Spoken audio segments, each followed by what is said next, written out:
Уланбек Эсенбекович, суроом сизге. Көйгөйлөрдү көрдүк, уктук. Канткенде билим сапатын жогорулатабыз. Мыйзамдарыңыз бар. Мектептер шүгүр кылайлы мамлекет куруп берип атат. Бала бакчаларды куруп берип атат. Айлык акыны көтөрдү. Азыр сапатын талап кыла турган убак келди дейм. Кандай кылып сапатын көтөрөбүз билимден? Айбек Алтынбекович, бул жерде такыр эле билим сапаты түшүп кетти дегенден алыспыз, себеби биздин мына окуучуларыбыз эл аралык деңгээлдеги олимпиадаларга катышып атышат, ошол эле табигый илимдер боюнча. Анан эң негизги максат биздики ошо педагогикалык жамааттын билимин өркүндөтүү маселесин коюп атабыз. Сиз азыр айткандай эле кылып койсок, сапат жакшырып кетеби? Жакшырбайт да. Аны көрүп турасыз да. Мен мисалы үчүн азыр сизге айтып коеюн. Китеп чыгаруучу боюнча саясаттын мына берде орун басарларыңыз бар, ошо бөлүм башчыларыңыз бар. Гүлшан Кушбековна бар да, бу жерде келди да, туурабы? Келди. Азыр китептер ката да, билип атасыздар да. Мисалы үчүн мектеп окуу куралдарындагы китептер, мисалы үчүн математика китеби ката болуп атат. Туура эмес. Аны мугалимдер өздөрү оңдоп атат. Эгерде мектепте окуу куралдарыбыз ката болуп атса, кантип билимди жакшыртабыз? Бул дагы бир көйгөй. Сиз айтып атасыз, китептерди жакшыртсак, анан талап кылсак, жакшы болуп кетет атат. Мен айтайынбы сизге, Уланбек Эсенбекович? Талап жок да. Талап кандай? Ата-энеге, мугалим тарабынан ата-энеге болгон талап жок. Эмне үчүн балаңыз окууга келбейт, окубайт, эмне үйүн тапшырмасын кылбайт. Ата-энеден болгон, мугалимге болгон талап жок бүгүнкү күндө. Эмне үчүн мен баламды жакшы окутпай атасың, эмне үчүн жакшы билим бербей атасың деген талап жок. Ал эми ата-эне менен мугалимдин биригип балага койгон талабы жок болуп атат да. Жаржайыт болуп атат да бизде. Ошон үчүн бүгүнкү күндөгү акыбал ушундайга келип атат. Уланбек Эсенбекович. Кантип жогорулатсак болот эми?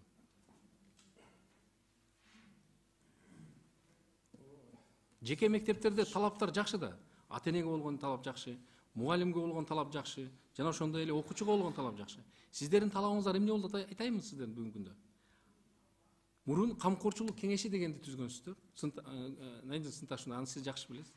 Азыр көзөмөл кеңеши деп түздүңүздөр дагы ата-энелердин мугалим менен ата-эненин ортосундагы бүгүнкү күндөгү баягы талаптар бул акча каражатын чогултуу болуп атат да. Сиздер тарабынан ата-энелерден акчаны чогултуш керек, мектепке бир жумуш кылдырыш керек деген гана талап бар. Башка талап жок. Районуңуздарда дагы талап ушундай болуп атат. Кээ бир жерлерде 200 сомдон чогултуп атат, ар бир окуучудан. Кээ бир жерде 300 сомдон элдин жашоо шартына ылайыктап, кээ бир жерлерде 1000 сомго чейин, кээ бир жерлерде 500 сомдон. Талап ушундай болуп атат да бүгүн. Эгерде ушундай акыбалда кетсек, ал жакшырбайт эч качан билим. Надира Сынташевна, 19, 20, 21, 22, 23 туруктуу өнүктүрүү программаңыздар бар да. Мына 23-жыл бар да. Болду да, мына азыр 23-жыл келди.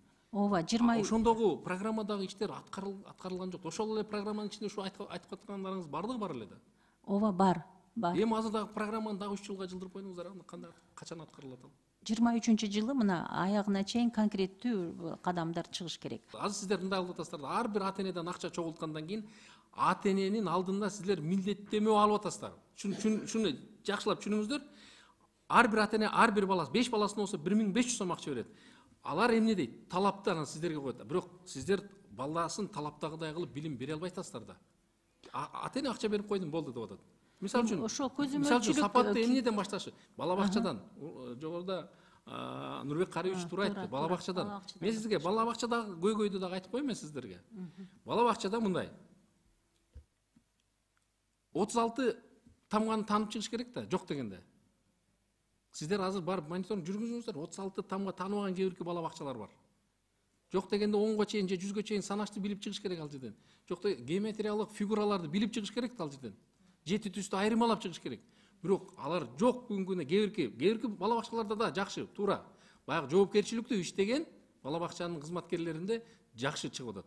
Бирок кээ бир жерлерде телевизорду коюп бересиздер, бар, сөзсүз түрдө телевизор бар. Алып берет спонсорлорго. Ал жерде эмнени коет? ошол жанагы мультиктерди коет азыркы. Алдагы кыргыз эл жомоктору эмес, кыргыз эл баатырларынын мультиктери эмес. Башка эле өлкө. Азыр бала бакчадага баргандагы балдардын бүтүрүүчү балдардын бардыгын айтсаңыз, мектепке бара турган ошон. Балдарды кыздар сурасаңыздар, кимди билет алар?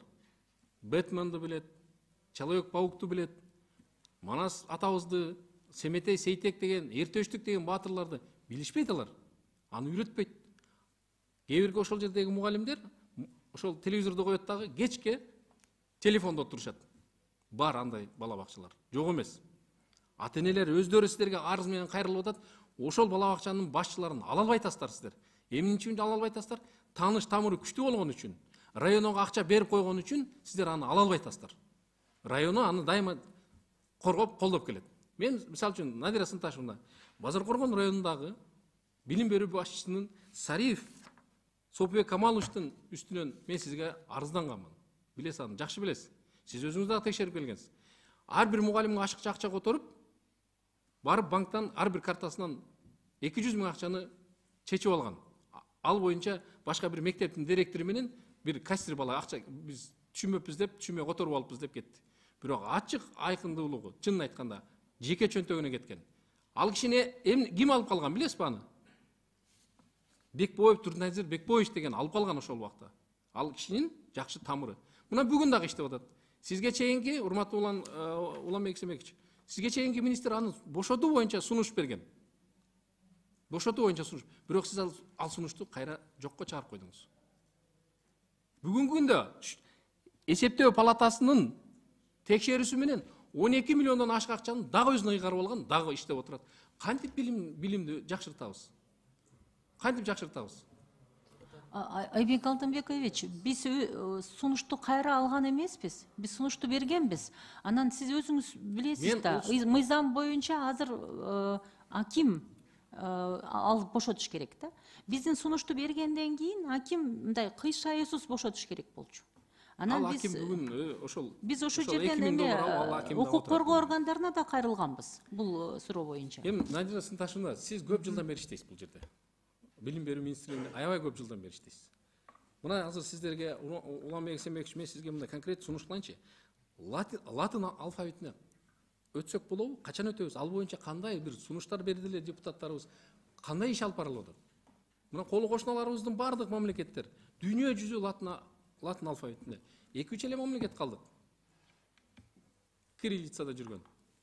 Айбек Алтынбекович, бул эми прерогатива мамлекеттик кыргыз тил агентство, да, или как? Агентство. Улуттук комиссиянын деңгээлинде чечилиш керек да бул маселе. Мен оюңуздарды сурап атам да сиздердин. Кандай болот? Мен эртең деген жокмун. Келечекте 5 жылдык программа менен мына Казакстан ошондой программа менен кетип атат. Латын алфавитине өткөн жатат. Өзбекстан өттү, Тажикстан, Түркменстан, Азербайжан мамлекеттердин бардыгы бүгүнкү күндө. Биз негизи каршылык көргөзбөйбүз, биз макул болобуз, бирок каражаттарын да караш керек, себеби мугалимдерди окутушубуз керек, башка окуучуларды үйрөтүшүбүз керек, андан тышкары окуу китептерин даярдашыбыз керек, баарын кайра иштеп чыгышыбыз керек да. Бирок эми бул келечектеги боло турган нерсеге биз сөзсүз Улан Эсенбекович, жогоруда Нурланбек Тургунбекович сизге суроо бергенде, сизге көйгөйлөр жөнүндө айтканда сиз айттыңыз, биз чет мамлекеттердин тажрыйбаларын алып атабыз деп.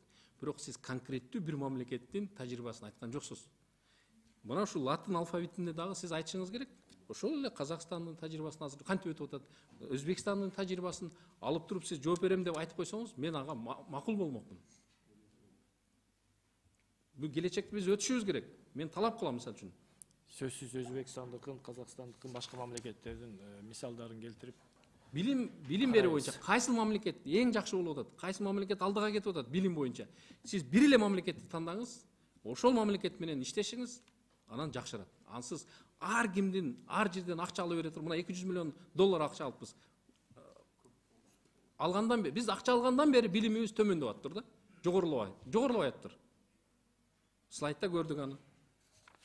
Урматтуу Элимжан Аракеевич, урматтуу депутаттар, мен ушу латын алфавитине өтүү боюнча конкреттүү сунуш кылам, бүгүнкү чечимге кошойлу.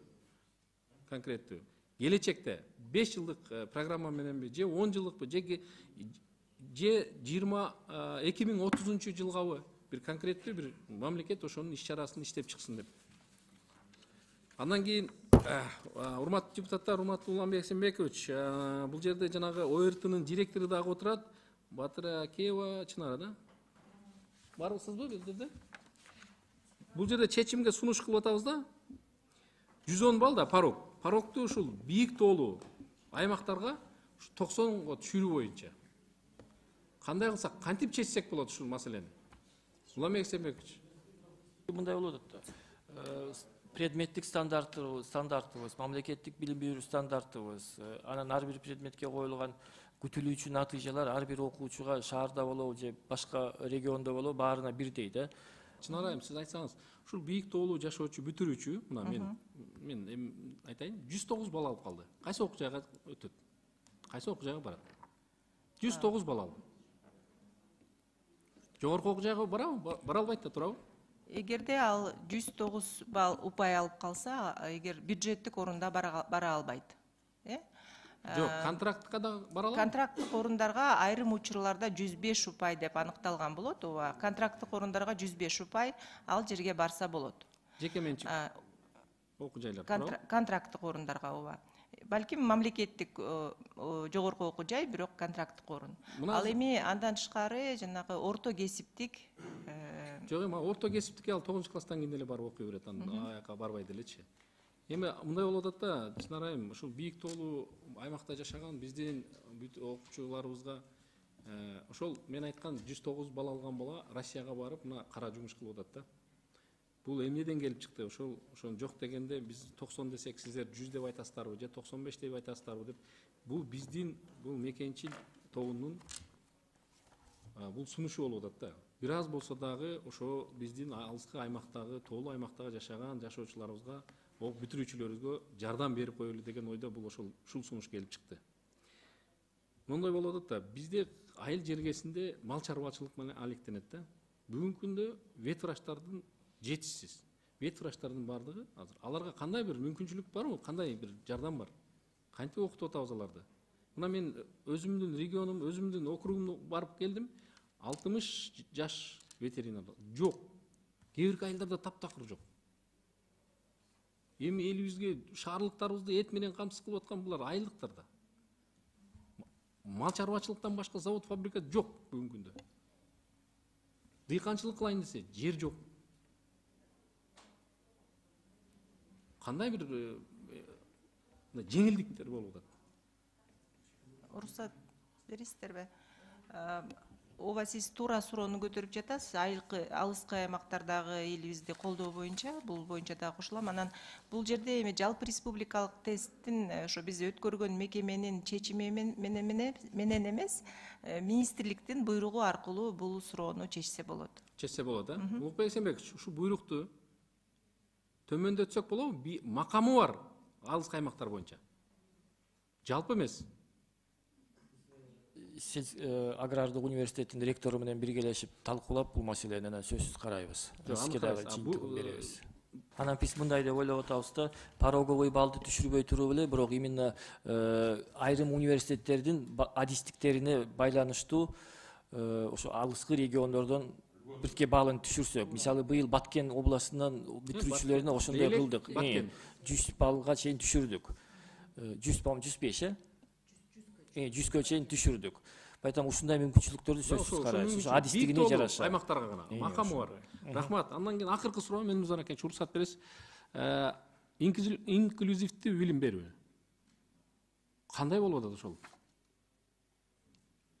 Азыркы учурда ошо баардык окуучуларга бирдей шарт түзүп беришибиз керек деп ошонун үстүндө иштеп атабыз. Мына мисалы Красная Речка айылындагы интернатта ресурстук борбор аштык. Бул ошо инклюзивдүү балдар менен кантип иштеш керек, инклюзивдүү балдарга кандай мамиле кылыш керек, ата-энелерге дагы, педагогдорго дагы ошондой семинарларды өткөрүп атабыз. Андан тышкары мына 103 мектепте өсүнчө класс ачалы деп атабыз. Ошо кохлеарный аппарат менен окуган балдарыбызга бирок бирдей мүмкүнчүлүк берилди. Ачайлы деп турабызбы же ачтыкпы? Конкреттүү айтсаңыз. Кандай? Ачайлы деп турабыз деп атасыз. Ачтыңыздарбы же Эми ачасыздарбы? Ачып атабыз азыр мына конкретно айтыңыз. программасы документтери ишке ашырылып Ойлосоңуз, атат. 19-жылы туруктуу өнүгүү программаңыздарга киргизгенсиздер да. Ар бир окуучунун укугу бирдей. Бардыгына бирдей мамиле кылыш керек, бирдей шарт түзүп бериш керек да. Анан эми ошол шарттар бүгүнкү күндө түзүлбөй атат да. Билесиздерби ошол ата энелердин бүгүнкү күндөгү акыбалы? Балдарын окууга мектептерге киргизе албай атат, окута албай атат. Окуткан жерде ошол тиги мугалимдерге акча каражат бөлүнбөй атат. Бул жагы дагы чечилген 3%, по-моему, 3% кошумча акча төлөнөт. Главный инспектор, сырттан акча каражаттарды алып атасыздар да, карыз, гранттарды, кредиттерди алып атасыздар. Ушундай балдарга акча каражаттарын алдыңыздарбы, жумшадыңыздарбы? Барбы ушундай? Жумшап атабыз, ошол эле Ысык Ата районундагы жанагы ресурсный центрге каражаттар бөлүндү. Андан тышкары жогорку окуу жайларда өсүнчө жана факультеттер ачылып атат. Бул маселе боюнча такыр иш жок чын. Бар, 1-2% иш болуп атат. Бирок жакшы, жетишерлик иш жок. Ата энелер бүгүнкү күндөгү көйгөйү ошол балдарыбыздын көйгөйлөрү. Аябай мындай жүрөгүн оорутуп атат. Андан кийин акыркы мен талабым мындай болуп атат да, баягы тех кызматкерлерге мектептеги болгон 6000 айлык. Аларга зыяндуулугу дагы өтө төмөн. Ошолор жактан дагы урматтуу Минфин Жибек Курманбековна, ушул жакта карасаңыз, тех кызматкерлер бар мектептерде, тех кызматкерлер, билесиздер, техничный. Ошолордун айлык акысы эң төмөн болуп атат да, 6000 сом. 6000 сом алар кечке ошол жерде мына сууктун күнүндө дагы иштеп атат да. Зыяндуулук өзүңүздөр билесиздер. 1000 сом экен болгону. Ал дагы кээ бирде төлөнүп, кээ бирде төлөнбөйт экен. Каралбайт экен. Ошон үчүн ушулардын айлыгын карап койсоңуздар. Рахмат.